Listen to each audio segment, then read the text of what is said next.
So, who am I as a teacher? How did I get here? What kind of professional do I want to be? I thought I'd start with a reading from Marsh. Teaching is impossible. If we simply add together all that is expected of a typical teacher and take note of the circumstances under which these activities are to be carried out, the sum makes greater demands than any individual can possibly fulfill. Yet teachers teach. So why do it? Well, I thought that by being a teacher, I would provide better opportunities for individuals and help them make more positive contributions to communities, to their communities and society.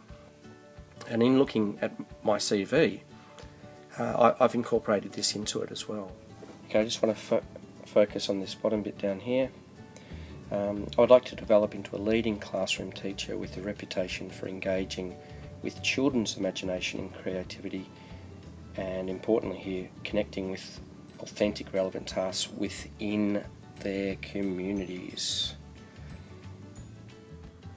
So I've got this strong desire to be a teacher that helps students and their communities, and helps students help their communities,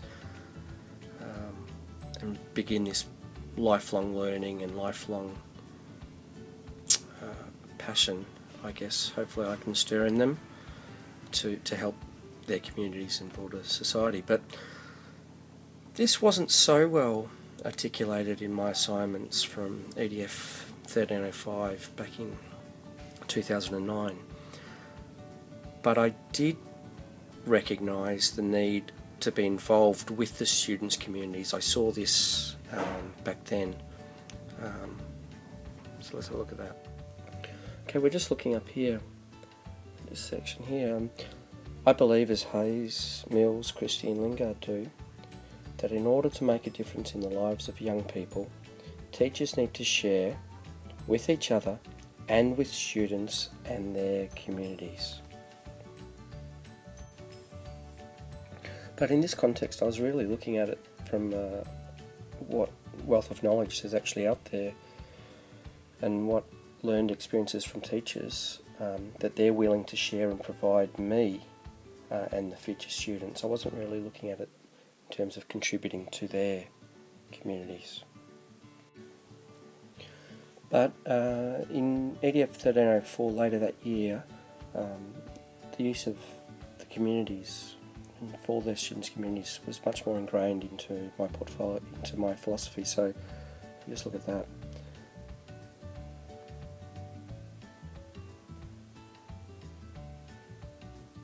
So here I was talking about how the role that teachers play in not only helping students but their communities and their combined futures. And in particular I looked at a particular quote by Negroponte. When looking at the world's problems and issues, the big ones, peace, the environment, poverty, the solution at least includes education, and often is just education. If a solution is offered that doesn't include education, it's no solution at all. And that's really why I want to teach. Education can make a difference.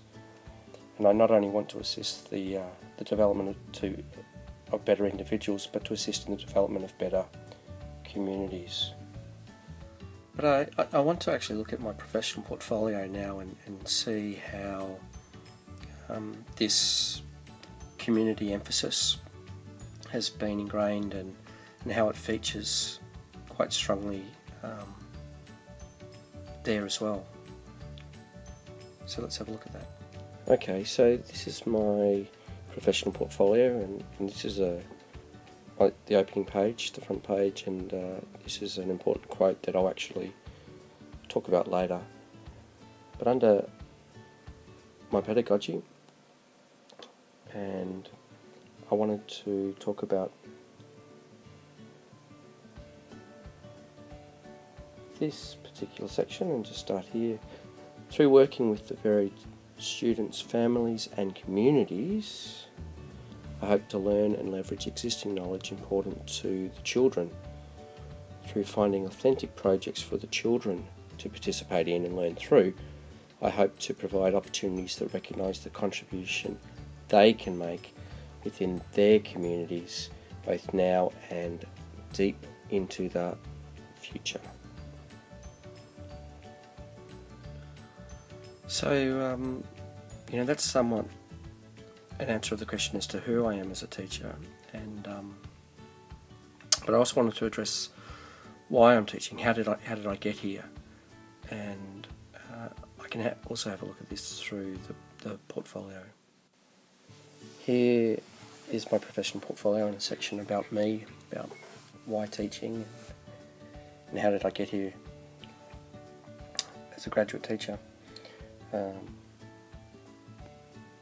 So after 20 years of working with software for the financial industry, I've returned to university to pursue a more fulfilling career in primary teaching,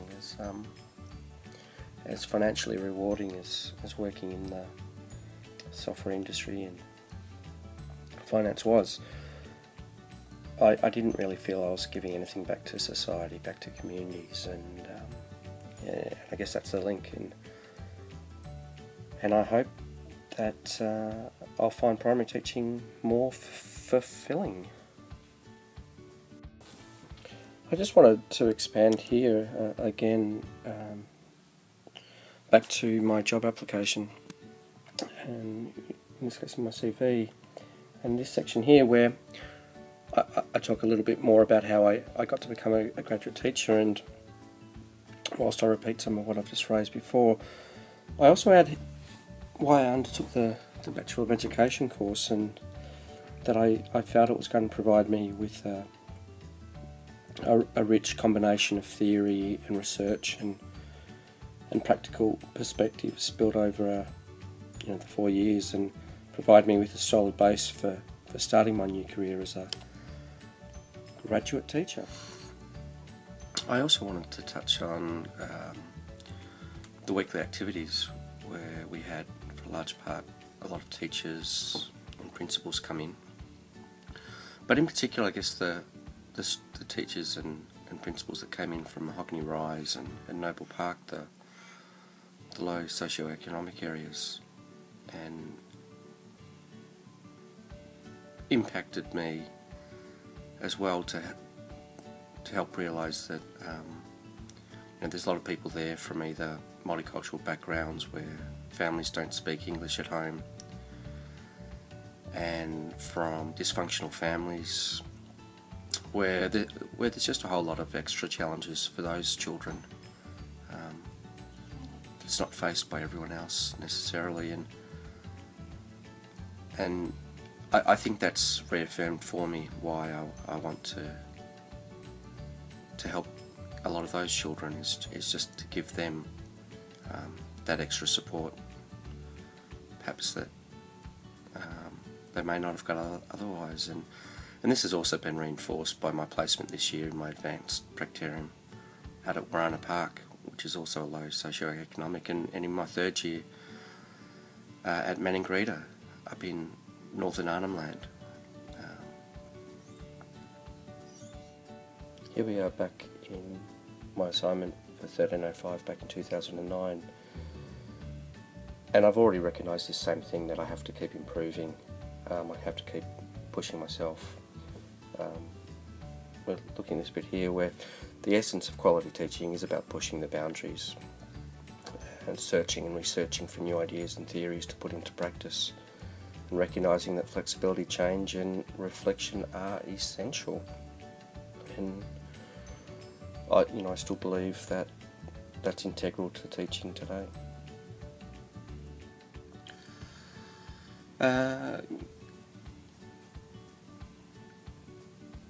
A large part as well of the teacher I want to be is being collaborative and a reflective teacher, and this was helped reinforced to me or or the modelling of it was reinforced through the activities each week and the online tasks.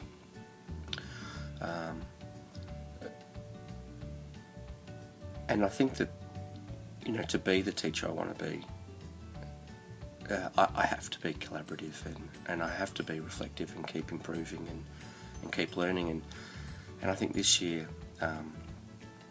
I've done quite a few PDs that I've been very impressed with and have helped shape me. But perhaps one that I highlighted in an online task that I'm quite taken by was one in which it got me to focus on language that I use with children.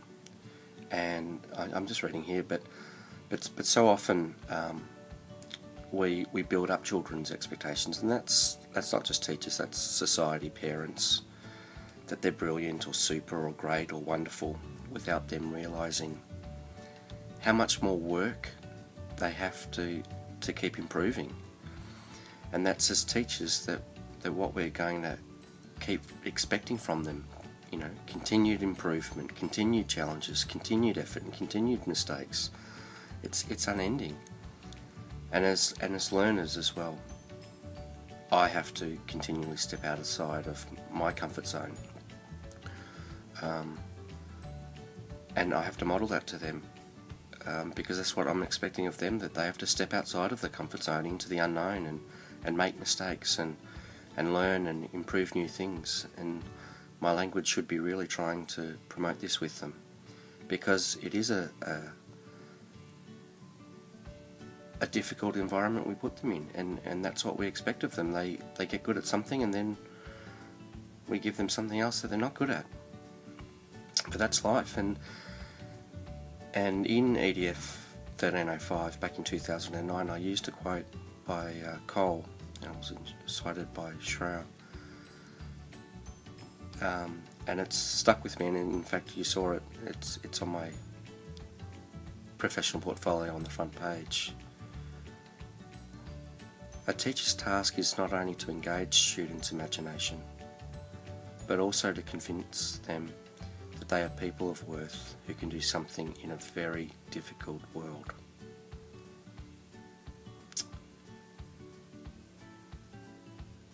Yep, so thanks.